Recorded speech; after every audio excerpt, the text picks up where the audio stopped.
Olá, vamos para mais uma aula de rotações em Física 2. Nessa aula vamos continuar nosso estudo de movimentos combinados e rotação e translação, aplicados ao contexto de um objeto que desenvolve um movimento de rolamento. Nessa aula, diferente da última aula, vamos fazer uma análise sobre as forças que atuam sobre o corpo enquanto ele se desloca rolando sobre uma superfície horizontal. Então vamos lá. Bom, na última aula nós aprendemos a tratar problemas que envolvem rolamento, ou movimento combinado de rotação e translação, aplicando o princípio de conservação da energia mecânica. Nessa aula vamos fazer uma abordagem diferente, vamos investigar qual é o comportamento das forças que atuam sobre um sistema, sobre um corpo rígido em movimento de rolamento, e aplicar esses conceitos para desenvolver uma equação que nos forneça a aceleração desse objeto. Então, o problema que vamos tratar é o mesmo, né? Temos um objeto rolando em cima de uma superfície horizontal. Esse objeto vai ter uma determinada velocidade de centro de massa e uma velocidade angular.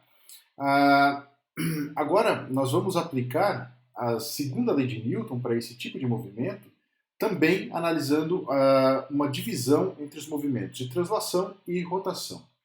Veja, para o movimento rotacional, para o movimento de translação, eu devo aplicar a segunda lei de Newton descrita para a translação. Se você lembrar, eu escrevo que o somatório das forças é igual a massa vezes a aceleração. Essa é uma relação vetorial, ou seja, deve ser aplicada em separado para o eixo x, para o eixo y e para o eixo z, se assim houver. E eu vou aplicar também a segunda lei de Newton no contexto das rotações, que ela tem um caráter um pouco diferente da rotação, que nos diz que o somatório dos torques que atuam sobre um corpo rígido deve ser igual ao momento de inércia desse corpo vezes a aceleração angular. Existem algumas restrições que nós precisamos considerar nesse tipo de movimento. Para que nós possamos aplicar a segunda lei de Newton para rotações, nós devemos considerar os torques aplicados considerando a rotação em torno do centro de massa. Então veja, esse torque que está do lado esquerdo da equação, aqui na rotação, ele deve ser considerado em relação ao centro de massa. E o momento de inércia que aparece aqui, no lado direito da equação dos torques, ela deve ser medido também em relação ao centro de massa. Existe uma outra restrição para esse tipo de movimento, é que o eixo de rotação deve passar pelo centro de massa e esse eixo deve ser também um eixo de simetria do corpo, ou seja, o corpo deve ser simétrico em relação ao eixo de rotação que passa pelo centro de massa. Além disso, o movimento do eixo de rotação ele não deve mudar de direção ao longo da trajetória. Essas duas considerações são muito importantes para que nós possamos aplicar a segunda lei de Newton para rotação e translação. Okay? Então vamos lá? Temos também que aplicar a condição de rolamento sem deslizamento. Nós vamos aplicar aqui problemas que envolvem rolamento sem deslizar. Então nós vimos na última aula que quando o movimento de um objeto ocorre sem que ele deslize sobre a superfície, a velocidade do centro de massa deve ser igual à velocidade angular vezes o raio do objeto. Naquele caso, nós também tínhamos um eixo de rotação sendo um eixo de simetria do sistema. Por isso, eu poderia usar tranquilamente o raio ali do sistema. Então, como é o caso dessa roda que eu tenho aqui representada. Só que agora, essa roda ela vai desenvolver um movimento rotacional com uma determinada aceleração. Eu estou interessado em descobrir qual é essa aceleração. Então, eu devo descrever uma equação para rotação também sem o deslizamento. Tá? Nesse caso, eu tenho que ter uma rotação, ou melhor, um rolamento suave. Tá? Ele não pode ser um rolamento brusco. Porque se esse rolamento for brusco, ele vai implicar em algum momento em deslizamento. E eu tenho que, para poder aplicar as equações como eu estou descrevendo aqui, eu tenho que considerar esse rolamento suave. Então, se esse rolamento for suave, eu posso dizer que a velocidade do centro de massa se desloca do corpo, a velocidade do centro de massa do corpo, ela é proporcional à velocidade angular do corpo. Se eu derivar essa equação, derivando o lado esquerdo e o lado direito em relação ao tempo, eu tenho a derivada da velocidade do centro de massa igual à derivada da velocidade angular em relação ao tempo, vezes a derivada do raio em relação ao tempo, né? Ou melhor, a derivada do raio em relação ao tempo está dentro da derivada. Como ela é uma constante, eu posso derivar apenas a velocidade angular. Com isso, eu fico com a aceleração do centro de massa igual à aceleração angular vezes o raio. Essa equação vai ser importante porque ela vai fornecer um compromisso entre a aceleração do centro de massa e a aceleração angular do corpo. Essas duas variáveis, no rolamento sem deslizamento, elas são conectadas pelo raio da partícula, do objeto, do corpo rígido. Tá? Eu não posso ter qualquer aceleração do centro de massa completamente desvinculada à aceleração angular do corpo. Essas duas variáveis têm que ser sempre proporcionais e a constante de proporcionalidade será sempre o raio. Ou seja, quanto maior for o raio, maior será a aceleração do centro de massa, pensando em termos de aceleração angular. Indo um pouco mais adiante, eu preciso falar um pouco sobre a força de atrito, porque, em geral, em problemas que envolvem o rolamento, o atrito é uma força importante, porque, em geral, é ela que produz o torque necessário para o rolamento de um determinado objeto. Isso não é uma exclusividade, mas boa parte dos problemas que envolvem rolamento, quem produz a rotação é a força de atrito, quem produz o torque é a força de atrito. Então, imagina que eu tenho um corpo, como é o caso dessa roda em azul aqui, mostrada na minha figura. E que eu estou aplicando uma força horizontal sobre essa roda, bem no eixo de rotação, tá? Bem no eixo de rotação. Agora imagine que se essa superfície que está aqui embaixo fosse completamente sem atrito, o objeto se deslocaria para a direita sem nenhum tipo de movimento rotacional. No entanto, se existe atrito, se existe forças de atrito entre a superfície e a roda, essa roda vai descrever um movimento rotacional associado ao movimento de translação. Então, nesse caso, eu tenho uma força de atrito que está atuando sobre a roda. E essa força, nesse caso, atua para cá, contrária ao movimento. Essa força de atrito é a responsável por produzir torque, visto que a força externa que eu estou considerando aqui, essa força F, não produz torque, visto que ela está sendo aplicada diretamente sobre o eixo de rotação, que no caso é o centro de massa. Esse tipo de atrito que nós vamos considerar, como é um rolamento sem deslizamento, ele deve ser um atrito estático, porque instantaneamente o ponto de superfície que está tocando o objeto não se desloca, não há fricção entre a roda e o plano. Então é um tipo de força chamado força de atrito estático. Veja que essa força ela não tem uma fórmula definida, mas nós sabemos que esse tipo de atrito deve ser o atrito estático. Então o torque produzido pela força de atrito estático pode ser calculado, vou fazer aqui de preto, facilmente, observando a figura. Tá? Então é fundamental que você consiga encontrar qual é a direção do torque, ou melhor, qual é a direção da força de rotação, a força de atrito, para que você possa determinar o torque sobre o objeto. Tá? Então, se eu desenhar aqui uma linha de ação, uma linha que representa que liga o centro de rotação até o ponto onde atua a força, eu vou observar que eu tenho um ângulo de 90 graus, tá?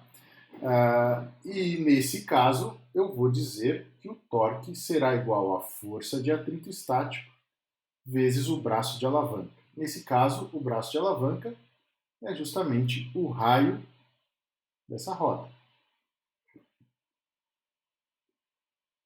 Ainda teria que o seno do ângulo, né? Só que esse ângulo é 90 graus. Então eu vou deixar assim, nesse caso aqui, nesse problema que eu estou demonstrando, nesse exemplo, eu tenho que o torque será aplicado pela força de atrito estático vezes o raio. Tá?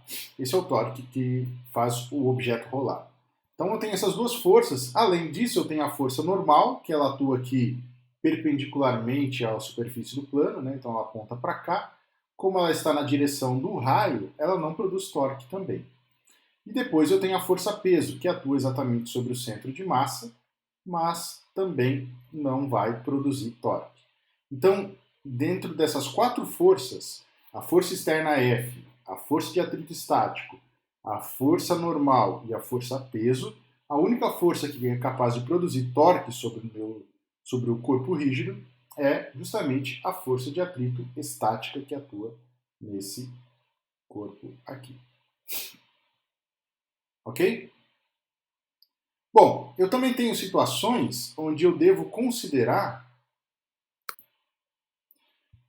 que considerar uma força de atrito estático máxima, né? Porque a força de atrito, ela pode variar entre valores que vão de zero, na ausência de força de atrito estático, até um valor máximo de força de atrito estático, tá? Ela não tem um valor definido, ela surge como resultado, ou melhor, como reação à atuação de uma determinada força. Então, quando uma força externa atua sobre um objeto, tentando modificar seu estado de movimento, a força de atrito atua contrariamente a essa variação do estado de movimento. Então, eu não tenho como saber, a priori, a força de atrito externa, estática, que atua sobre o objeto. Eu preciso saber o conjunto de forças que estão atuando sobre o corpo e a aceleração para poder determinar o valor dessa força. Tá? Mas ela existe um valor máximo, que a partir desse valor, rompendo o atrito estático, o objeto passa a deslizar, né? Como é o caso que nós não queremos que aconteça, a força de atrito estático deve então estar sempre no limite de zero e ser menor do que um valor máximo. Tá? Então, nós dizemos que a força de atrito estático é menor ou igual a um valor que a gente chama de força de atrito estático máximo. Esse valor, sim, é conhecido e ela é definido muito bem na mecânica. Ele vale o coeficiente de atrito estático vezes a normal que atua sobre o corpo. Esse é o valor máximo que eu tenho para a força de atrito estático. Então, ela sempre será menor que esse valor. Lembre-se que se a força de atrito estático for aumentando, aumentando, aumentando, ela, chegando ao momento que rompe o valor de força de atrito estático máximo, o objeto passa a deslizar sobre a superfície. No caso aqui, é um caso que nós queremos evitar, porque nós estamos estudando rolamento sem deslizamento. Então veja, se eu for aumentando a intensidade da força externa F sobre o problema, a força de atrito estático ela passa a atuar cada vez mais intensamente. Mas existe um limite dado aqui pelo coeficiente de atrito estático, que é uma propriedade constante, né, que depende das características do material, das duas superfícies de contato, um valor que usualmente varia entre 0 e 1, eu posso determinar qual é o máximo. Né? A partir desse máximo, então, o objeto, ao invés de rolar, ao invés de desenvolver aqui uma trajetória circular, como era esperado, ele vai arrastar sobre a superfície. Então eu tenho que sempre ficar antes desse valor máximo para que o objeto role sem deslizar. Tá bem? Indo mais adiante, nós podemos pensar então num problema que envolva rolamento sem deslizamento. O problema mais abrangente nesse sentido ocorre quando nós estudamos o rolamento sobre um plano inclinado. Tá? Então eu vou estudar aqui o que acontece quando eu libero um determinado objeto que pode rolar, pode ser uma esfera aqui, no caso como nós estamos estudando, na direção sobre a superfície de um plano inclinado. Então o que vai acontecer? À medida que o tempo passa, as forças que atuam sobre o objeto produzem um determinado torque sobre ele e ele vai aumentar a sua velocidade angular. Veja que a velocidade angular passa de um valor zero e começa a aumentar gradualmente. Logo, deve existir uma aceleração angular no mesmo sentido da velocidade angular. Essa observação é muito importante para que a gente possa determinar qual será a direção da força de atrito estático que atua sobre o corpo. Tudo bem? Então, vejamos, o problema que nós queremos descrever é o seguinte: uma esfera de massa m e raio r é liberada a partir do repouso, do alto de uma rampa de inclinação θ. Encontre a aceleração do centro de massa da esfera ao chegar na base da rampa. Repara que na última aula nós resolvemos um problema muito parecido com esse, mas aplicando conservação da energia mecânica. E nesse caso, nós só podemos determinar a velocidade do centro de massa, nunca a aceleração. Como a aceleração é constante, até nós poderíamos obter a aceleração a partir daquelas fórmulas, mas aqui nós vamos fazer uma análise mecânica direta sobre como determinar qual é o valor da aceleração angular para esse tipo de problema. Tá bem? Bom, então a abordagem mecânica ela segue aquele rito que nós desenvolvemos lá quando estudamos dinâmica de corpos rígidos. Devemos desenhar o diagrama de corpo livre, aplicar a segunda lei de Newton e extrair as equações envolvidas nesse tipo de processo. Tá? Então, eu vou começar aqui desenhando as forças que atuam sobre o objeto para depois transpô-las para fazer a transposição para o nosso diagrama de corpo livre. Então, analisando aqui o nosso sistema, eu vou desenhar aqui, por exemplo, de preto a força peso que atua sobre o nosso corpo aqui, a nossa esfera. Ela atua verticalmente para baixo e ela vale mg. Eu também tenho a força normal, que é a força que o chão faz, a superfície da rampa faz sobre a esfera. Então ela atua aqui na base da rampa, verticalmente perpendicular ao plano. É uma força que deve passar exatamente pelo centro de massa do meu sistema, tá? Embora na figura aqui não tenha ficado muito claro de ver isso, tá? Mas ela passa exatamente dessa forma. Posteriormente, eu tenho a força de atrito estático, que eu vou desenhar em vermelho, tá? Então veja que nem a força normal, nem a força peso produzem torque em relação ao centro de massa, que é o caso que nós vamos considerar a rotação. Lembre-se de sempre considerar o torque em relação ao centro de massa. Isso é imprescindível para a aplicação da segunda lei de Newton de forma correta nesse caso. Tá? Então a rotação deve ser mais intensa, cada vez mais intensa, com velocidade angular mais elevada nessa direção. Ou seja, o torque deve produzir rotação no sentido horário. E para que isso aconteça, eu tenho que ter uma força de atrito estática nessa direção aqui.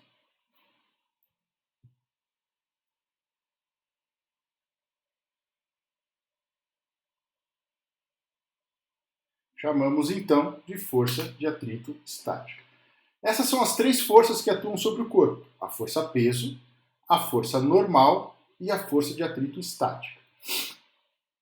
Eu vou transpor agora todas essas forças para o diagrama de corpo livre, com os eixos, determinar as orientações e, a partir disso, aplicar a segunda lei de Newton para que nós possamos resolver o problema. Lembre-se que nós queremos encontrar aqui a aceleração do centro de massa desse sistema. Então vejamos, a força normal ela é perpendicular ao plano, logo ela deve ser representada, vou fazer de verde, aqui sobre o eixo Y.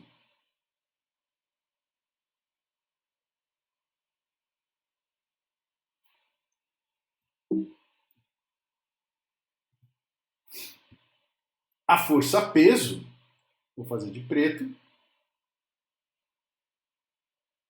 atua aqui. Ela não está na direção do eixo Y. Ela tem uma inclinação. E se você lembrar lá das aulas introdutórias do curso de mecânica do semestre passado, você vai lembrar que esse ângulo formado entre a força peso e o eixo Y é exatamente o ângulo que você observa na inclinação da rampa. Tudo bem? E a seguir, eu tenho que fazer a representação da força de atrito estático. Tá? Vou fazer aqui de vermelho. Lembre-se que ela não atua sobre o eixo de rotação, ela atua aqui na base da rampa e ela aponta contrária ao eixo X. Essa é a força de atrito estático, também é um vetor. Só vou continuar aqui a força normal também para mostrar que ela atua na base do plano. Tá? E agora eu posso escrever a segunda lei de Newton para resolver esse tipo de problema, lembrando que eu tenho que considerar a translação em seus dois eixos e a rotação para o corpo.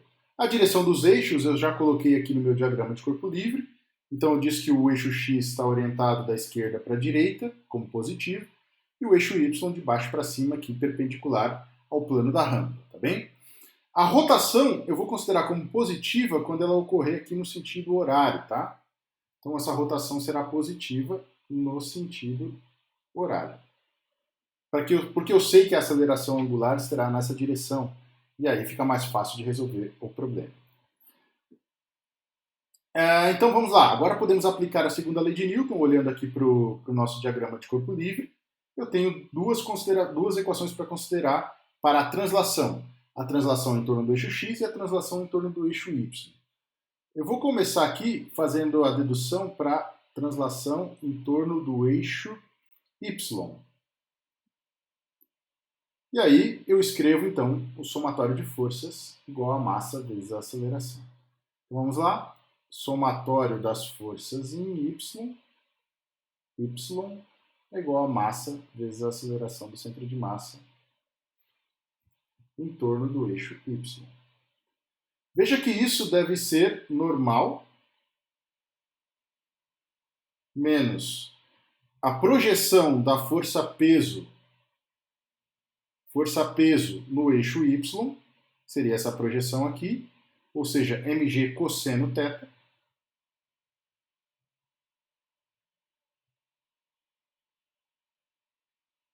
igual a massa vezes a aceleração do centro de massa.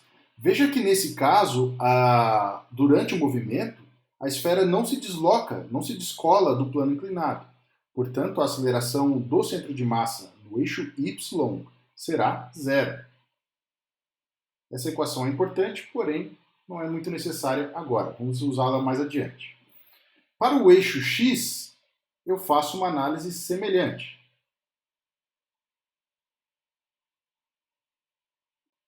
Veja que eu tenho duas forças que têm componentes no eixo x.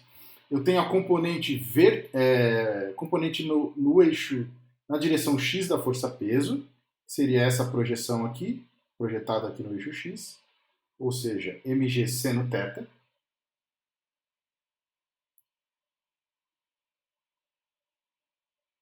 E essa projeção deve ser positiva, porque a força aponta aqui no eixo, a projeção dessa força aponta no eixo x positivo, e eu tenho também a força de atrito estática.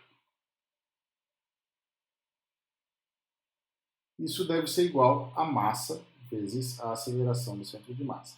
No eixo x, tá? Eu vou simplesmente chamar de aceleração do centro de massa, porque essa é a única aceleração que o objeto terá. Agora eu escrevo a segunda lei para rotação. Essa equação aqui é extremamente importante, vou dar números para elas, tá? Então essa aqui será a equação 1 e essa aqui será a equação 2. Agora eu escrevo a equação da segunda lei de Newton para rotações. Então vamos lá.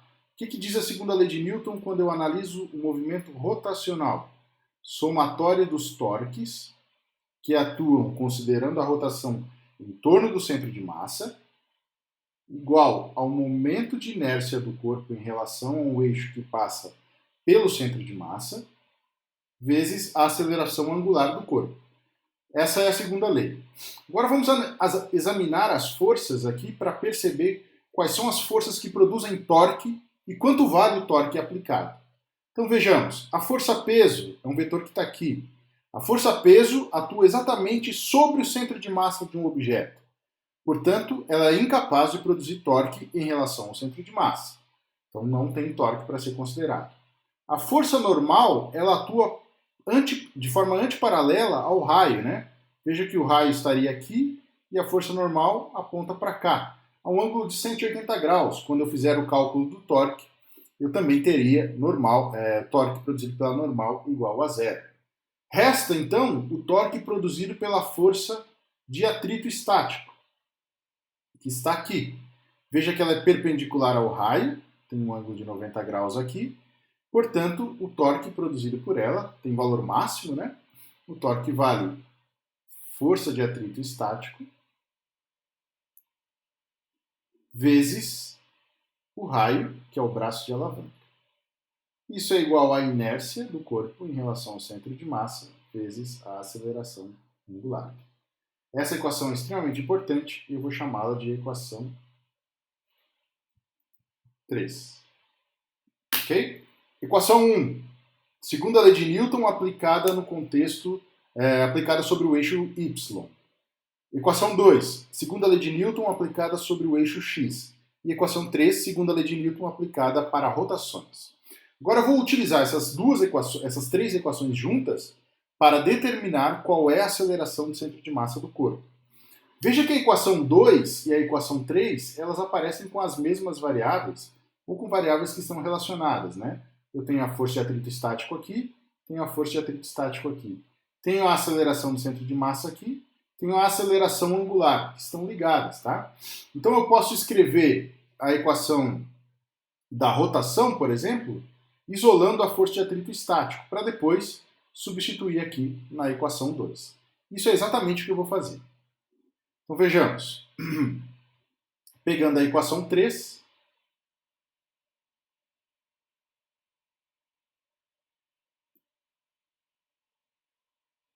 eu tenho força de atrito estático é igual... Eu já vou isolar a força de atrito estático, tá? É o momento de inércia em relação ao centro de massa vezes a aceleração angular, tudo isso dividido pelo raio. Voltando aqui, é exatamente o que eu tenho nessa equação. Eu simplesmente dividi a equação pelo raio para aparecer do outro lado, dividindo o raio, tá bem? Agora eu volto aqui, porque eu tenho a variável aceleração angular, e na equação para translação do movimento do corpo, eu tenho a aceleração do centro de massa. Então eu tenho que substituir essa variável. E aí eu uso a condição de movimento sem deslizamento, que era a aceleração do centro de massa, será igual à aceleração angular vezes o raio. Lembre-se que essa condição acontece sempre que o objeto se desloca com uma determinada aceleração, porém sem deslizar. Então a aceleração do centro de massa será sempre proporcional à aceleração angular. Então vejamos, isolando aqui a aceleração angular, eu tenho a aceleração do centro de massa dividido pelo raio. Essa equação aqui eu vou substituir pelo alfa que eu tenho aqui. Então vejamos, eu tenho força de atrito estático igual à inércia do centro de massa vezes a aceleração do centro de massa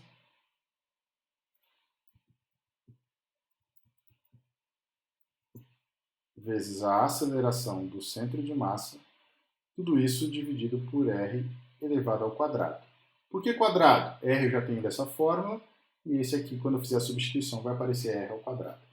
Repara que eu ainda não substituí a inércia rotacional. Eu já sei que ela vale 2/5 de mr ao quadrado, se for uma esfera maciça, né? Por enquanto eu vou deixar ele assim, para depois fazer uma discussão mais abrangente sobre qual é o papel da inércia sobre a rotação do corpo, tá? Então, agora que eu tenho uma equação para força de atrito estático, eu posso retornar à equação 2.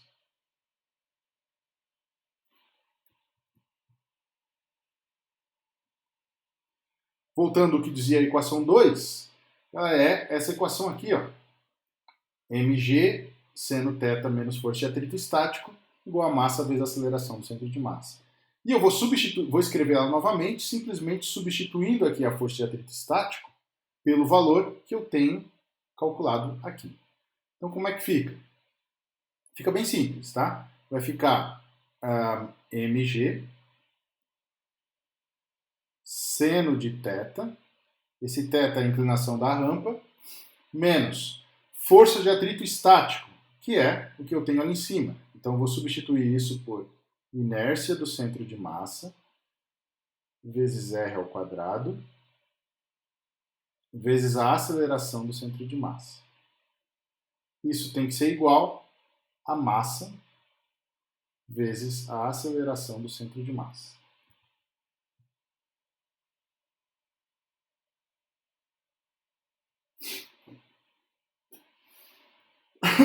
Agora eu vou dividir todos os termos da equação pela massa para poder eliminar a massa que eu tenho aqui do lado direito, né? Repara que no segundo termo aqui eu não tenho a massa, mas não tem problema, eu vou colocar ela aqui na parte de baixo. E essa equação vai ficar de maneira bem simples. E eu vou passar também esse termo aqui para o lado direito. Vou passar o termo da inércia.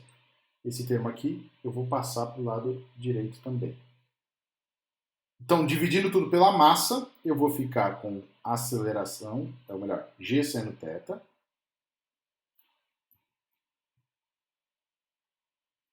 igual I do centro de massa dividido por mr elevado ao quadrado vezes a aceleração do centro de massa mais a aceleração do centro de massa. Ok? Agora eu posso colocar a aceleração do centro de massa em evidência. Vamos ver se cabe aqui embaixo. A aceleração do centro de massa vai ficar g seno de θ dividido por I, vai ficar muito pequeno.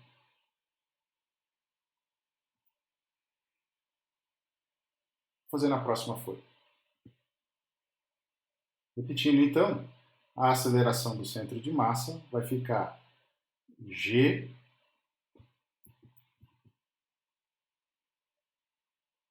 seno θ dividido por 1 mais I sobre mr ao quadrado. Essa é então a aceleração do centro de massa do corpo, tá?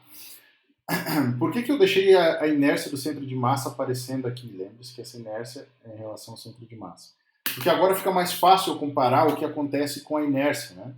Então veja que a inércia de um corpo, em geral, ela é proporcional a mr ao quadrado, mas ela tem sempre um termo na frente, um 2/5, um 2/3, um meio, dependendo da característica geométrica do corpo. Então veja, se você olhar para essa equação, dá para ver o seguinte, ó, quanto maior for a inércia do corpo, maior será o denominador, quanto maior for aquele número na frente do corpo, né, maior será o denominador, e, portanto, menor será a aceleração do centro de massa do corpo. Veja que interessante, novamente, quanto maior for o fator que multiplica mr ao quadrado no momento de inércia, maior será o denominador da equação e menor será a aceleração do centro de massa. Isso significa que um corpo que tem muita inércia rotacional acelera menos durante o processo de rolamento para baixo da rampa. Tá bem? Então agora eu vou substituir a inércia que eu tenho aqui, I do centro de massa. Eu sei que vou considerar que é uma esfera maciça. Então, 2/5 de mr ao quadrado. Quando eu substituir esse 2/5 lá na equação, veja que esse mr ao quadrado será simplificado com esse mr ao quadrado que eu tenho aqui embaixo. E eu vou ficar com a aceleração do centro de massa igual g seno de θ dividido por 1 mais 2/5, porque o mr ao quadrado vai cortar. Isso aqui é igual a g seno de θ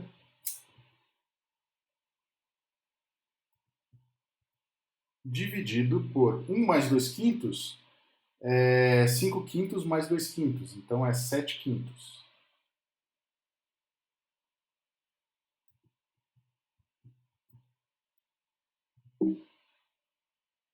Vou arrumar aqui, 7/5.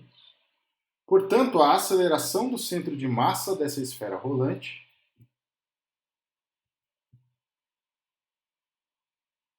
será igual a 5/7 de g seno de θ. Esse problema vale somente para a esfera, que nós já utilizamos a inércia rotacional da esfera. E ele só vale também se o rolamento for sem deslizamento, tá bem? Então a aceleração que a esfera vai ter será 5/7 de g seno θ. Vamos analisar se esse termo faz sentido. Qual é a aceleração do centro de massa de um corpo que desce uma rampa sem atrito? Bom, esse valor vale exatamente g seno de θ. Então, se o corpo rola ao invés de deslizar, eu devo supor que a aceleração do centro de massa desse objeto seja um pouco menor que a aceleração do caso do deslizamento puro, né, do deslizamento livre de atrito. E veja que isso acontece, porque 5/7, que é o fator que aparece na frente da aceleração, ele é menor do que 1. Portanto, a aceleração do corpo é menor do que a aceleração de deslizamento livre. Bem? Você pode fazer outros cálculos aqui para calcular a aceleração e comparar com a esfera. Né?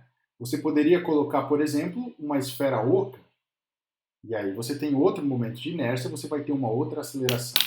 Veja que interessante também, todas as esferas que descerem a rampa terão exatamente a mesma aceleração, se forem esferas maciças, é claro. Né? Então, uma esfera de um raio muito grande, uma esfera de raio muito pequeno, duas esferas com raios, uma grande e outra pequena, vão chegar exatamente com a mesma aceleração na parte de baixo da rampa. Se a esfera for mais pesada, tiver mais massa do que uma esfera também maciça, um pouco mais leve, ela também terá a mesma aceleração. A aceleração do centro de massa não depende nem da massa, nem do raio do objeto, mas depende, e bastante, da geometria do sistema. Né? Pode comparar, então, por exemplo, qual será a aceleração do centro de massa de um disco, que tem uma inércia diferente do raio, ou de um aro, que tem a diferença tem uma inércia diferente da esfera também. E aí você pode até brincar e descobrir qual deles chega mais rápido na parte de baixo. É um experimento que você pode fazer em casa, com vários objetos que podem rolar livremente, e descobrir qual é a aceleração do centro de massa desse sistema. Tá bem? Bom, então essa é uma condição importante que nós determinamos para a aceleração do corpo, tá? Nós podemos explorar um pouco mais o problema ainda. Uma maneira interessante de explorar mais resultados desse problema é analisar qual será o ângulo máximo para que a esfera role para baixo da rampa sem deslizar. Então repara o seguinte, que a aceleração do centro de massa que obtivemos anteriormente diz que a aceleração desse centro de massa será 5/7 de g vezes o seno de θ. Conferindo, 5/7 de g seno θ. Isso significa que a aceleração ela é maior conforme for o ângulo θ. Faz todo sentido, né? Se eu tiver um ângulo mais aberto, a aceleração do centro de massa da esfera deveria ser maior. Né? Então ela deve acelerar mais, cada vez mais rápido, conforme essa inclinação. Né? Ou melhor, ela deve ter uma aceleração maior conforme for essa inclinação. Agora veja o que acontece. Se eu for aumentando essa inclinação, se eu for aumentando o ângulo θ, né, deixando isso aqui cada vez mais aberto, vai ter um momento que a aceleração do centro de massa teria que ser tão forte, mas teria que ser tão intensa, que ao invés de rolar para baixo da rampa, a esfera simplesmente começaria a deslizar. Por que isso acontece? Bom, isso acontece porque a força de atrito estática necessária para manter o rolamento sem deslizamento supera o valor da força de atrito estático máxima necessária para que exista o rolamento sem deslizamento. Lembrando que a força de atrito estático que nós obtivemos para esse problema vem lá da equação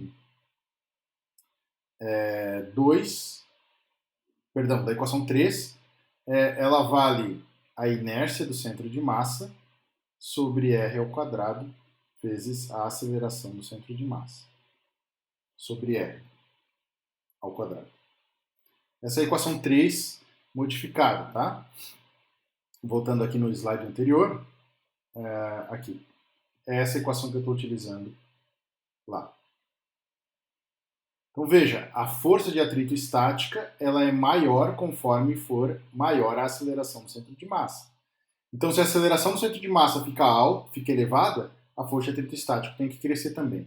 E nós sabemos que existe um limite físico para que o atrito estático se estabeleça. Ele não pode superar a força de atrito estático máxima para o sistema. Se isso acontece, acaba por o objeto começar a deslizar sem rolar. Então, eu vou escrever aqui a força de atrito estático máxima e aí nós vamos analisar o que acontece. Força de atrito estático será então a inércia rotacional em relação ao centro de massa. Depois eu vou substituir a inércia ali por 2/5, tá? Vou deixar assim para o problema ficar geral por um tempo, por enquanto. R ao quadrado vezes a aceleração do centro de massa. A aceleração do centro de massa, eu vou pegar a fórmula que deduzimos aqui anteriormente. Então vai ficar 5/7 de G seno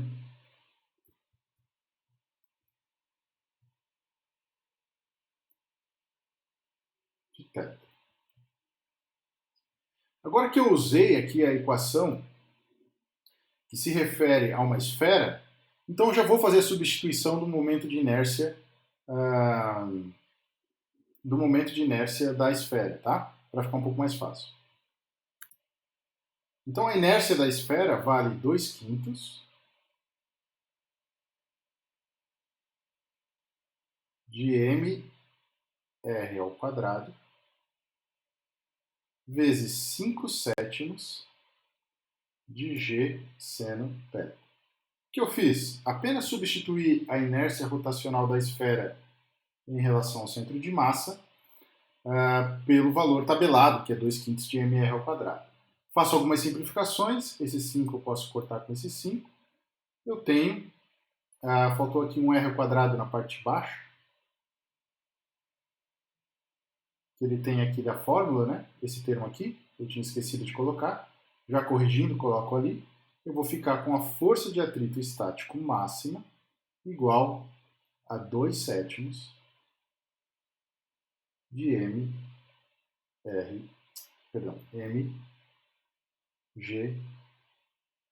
seno de θ.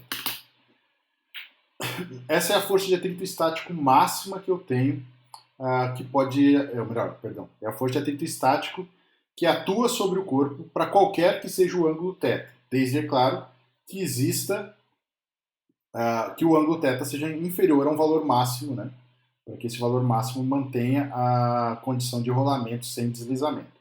Nós vamos calcular quanto vale esse ângulo agora. Então veja,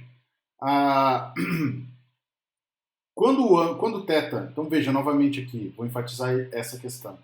Se o ângulo aumenta, a função seno é uma função crescente até 90 graus, se o ângulo aumenta, a força de atrito estático aumenta também. Até 90 graus, claro, né? Mas como não pode passar de 90 aqui, né? Porque 90 seria um plano em queda livre, seria um plano vertical e a esfera cairia em queda livre. Existe um ângulo menor do que 90 graus que faz com que a esfera, ao invés de rolar, ela simplesmente deslize. Vamos descobrir quanto vale esse ângulo, tá? Como é que eu faço esse cálculo? Bom, eu escrevo o ângulo θ, então eu vou escrever assim, ó, para θ igual a θc, vou chamar esse θc de θ crítico, tá? Eu tenho a força de atrito estático igual a força de atrito estático máximo. Então, se eu estiver abaixo do ângulo crítico, eu tenho a força de atrito estático estabelecida pela equação que eu fiz aqui em cima, essa aqui. A partir do θ crítico, a força de atrito estático passa do seu valor máximo e aí eu rompo o limite, está rompido o limite do regime estático. E aí passa a atuar o rolamento com deslizamento, tá? Então a esfera vai, além de rolar, vai deslizar também. Não é isso que nós queremos que ela role suavemente. Então eu vou pegar essa equação que eu tenho aqui e vou igualar a força de atrito estático máxima. Então vejamos, eu tenho 2/7 de mg seno de θ, agora θ crítico, igual ao coeficiente de atrito estático vezes a normal. Porque agora eu estou no regime crítico. Além de θ crítico, eu tenho rompimento do regime estático, tá? Agora, como é que eu vou determinar a normal para eu poder calcular quanto vale esse ângulo? Como é que eu obtenho o valor da normal? Para isso eu vou usar a equação 1, que eu desenvolvi lá no início da resolução desse problema. Vou voltar aqui. Equação 1, ela é a segunda lei de Newton aplicada ao eixo y. Então ela diz que a normal menos mg cosseno θ igual a zero.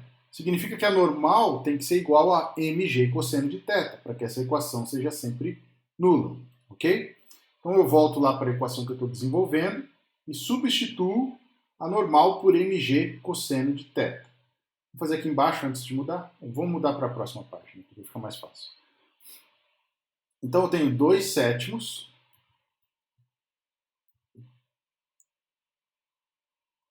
de mg seno de θ crítico igual, vamos voltar ali, μ estático, coeficiente de atrito estático, vezes mg cosseno de θ crítico também. Repara agora que o peso da esfera ele tem que ser diferente de zero, né? Porque é uma esfera com uma determinada massa. Então eu tenho que ter peso. Significa que eu posso simplificar o que eu tenho do lado esquerdo com o que eu tenho do lado direito. Na verdade, eu dividi o lado esquerdo e o lado direito pelo peso. E só é possível se o peso for diferente de zero, como é o caso. Então vou reescrever aqui a equação para ficar com 2/7 de seno de θ crítico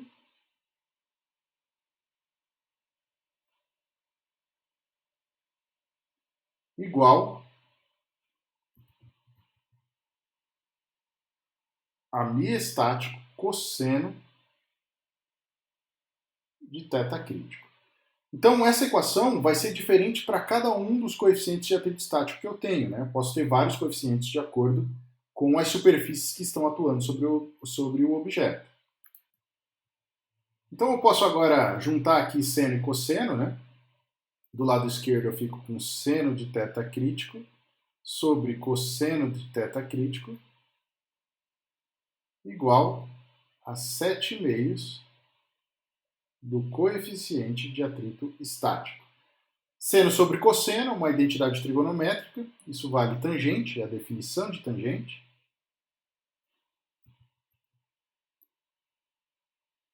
Igual a 7/2 do coeficiente de atrito estático. Então eu tenho agora como calcular quanto deve ser o ângulo crítico. Né? Isso vai depender, é claro, da natureza das superfícies que estão envolvidas no problema. Se eu tenho madeira, se eu tenho aço, qual é o tipo de objeto que eu tenho ali. Se eu tenho borracha e asfalto, por exemplo. Cada tipo de material diferente vai gerar um coeficiente de atrito estático diferente. Só para finalizar aqui de uma forma elegante, vou escrever então que o coeficiente de atrito estático, ou melhor, que o ângulo crítico para que a rotação aconteça sem deslizamento, ela vale 7/2, vale tangente, ou melhor, arco tangente de 7/2 do coeficiente de atrito estático. Veja que o coeficiente de atrito estático ele é uma constante adimensional, então está ok, né? Eu não posso tirar funções trigonométricas de variáveis que não são adimensionais, esse é o caso, não é adimensional. E assim eu consigo determinar qual é a tangente, qual é o ângulo crítico. Então eu passei desse valor, passei do ângulo crítico, eu tenho rolamentos com deslizamento. E se eu estiver abaixo desse ângulo crítico, a esfera rola sem deslizar. Tá bem? Recomendo que faça alguns exemplos e exercícios que tratem desse tipo de problema para a fixação mais adequada do conteúdo. Nos vemos numa próxima aula. Até mais!